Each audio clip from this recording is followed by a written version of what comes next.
special edition of Through the Ages. Today, we will be taking a look at banking in Grand Rapids.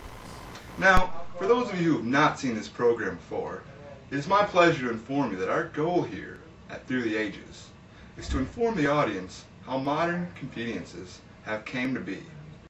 With banking, this can be done by answering 3 questions. Where and when did banking get its starts in Grand Rapids? How has it changed since that date? And what impacts has the history of banking had on this city? Grand Rapids' first official bank was known as the Grand River Bank, and it opened its doors in 1837. But while this may have been Grand Rapids' first official bank, the history of banking can be traced back about 2 years earlier, when in 1835, Judge Jefferson Morrison printed his own script currency that was available in 25-cent and 50-cent denominations. Now that might sound a bit illegal in today's world, but in the years between 1837 and 1839, it was common practice for currency to be printed by individual banks rather than by the federal government. This shocking little period is now commonly referred to as the Wildcat era. During this era, Grand Rapids was home to more than one of these so-called Wildcat banks. And one of the more famous ones was actually run by Grand Rapids' very own local legend, Louis Campau. But sadly, like all great ages, it had to end sometime. And by 1840, almost all of the Wildcat banks had closed, and Grand Rapids was left with no official bank. This was the way it remained until 1850, when William J. Wells opened his own private bank and exchange office. This was a solid step for the evolution of the Grand Rapids banking industry. But the final step of this evolution would not take place for another 14 years, when in 1864, Grand Rapids got its first ever national bank. Since then, banking in the city has closely resembled what we view it as today, and not much has changed. But exactly what has changed is a perfect way to transition into our next question. Now, as you have just learned, banking got its starts as a somewhat unregulated extravagancy in this city, and it quickly developed into a necessity for some of Grand Rapids' most early settlers. This was undoubtedly the most drastic change that Grand Rapids banking has undergone, but history shows us that it would definitely not be the last. Hopefully, this interview with one of Grand Rapids' most enthusiastic collectors will fill you in on just how banking has changed in Grand Rapids through the ages. I'm here with Mark Rechko, avid currency collector and local bank enthusiast. Mark, why don't you start out by telling us a little bit about what sorts of things you like to collect? Mostly, Tom, I like to collect currency, and then that's led to collecting other banking memorabilia. Interesting. Now, of this memorabilia, does any of it happen to be from Grand Rapids banks? Well, you betcha. My first note from Grand Rapids was the American National Bank. And from there, it's led to other national banks, and in addition to several tokens that were issued in this community. Interesting. You sound like you know quite a bit about banking in Grand Rapids. Now, what sort of changes would you say it's undergone through the ages? What's really interesting is the first people probably that stopped at Louis Campau's trading post were able to barter, and probably beaver furs for hard goods and food.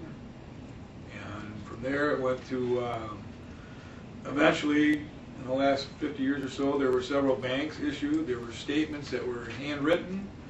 This particular one is from the early 20s, showing different dollar amounts. Today's world, where there are no such thing as a bank statement, you get a monthly electronic statement in the mail, and sometimes even you pick it off the internet.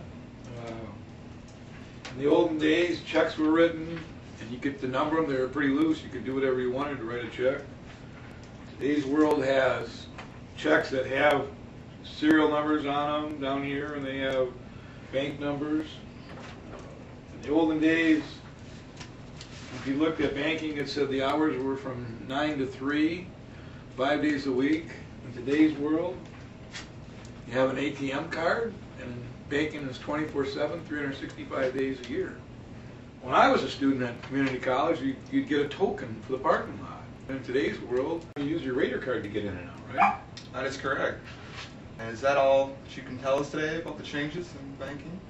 Another rule that's changed is branch banking. That in the olden days, you started out and you had one bank and you had to go to that certain spot.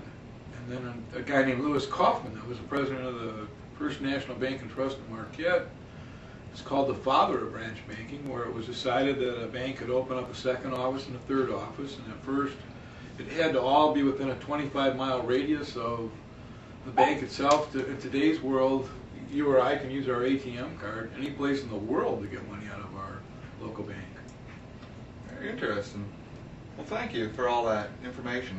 Thank you very much for your time. Well, thank you for allowing me to be on your presentation. That brings us to our final question. To best answer this last question, I decided to pick out a few of Grand Rapids' most historic events and see if there was any link between them and the banking industry of their time. After doing this, I decided that the best way to display my results was by this little game that we would like to call Banks, Times, or Something Else. Our first event is the Great Furniture Strike of 1911. Was this event caused by the banks, the times, or something else? If you said the banks, then you are half right. The furniture strike of 1911 was due to poor working conditions. But one of the reasons that they called off the strike was due to the fact that the furniture companies that they were striking against also owned the banks that held the mortgages on their houses. Our next event is the Great Log Jam of 1883. Was this the result of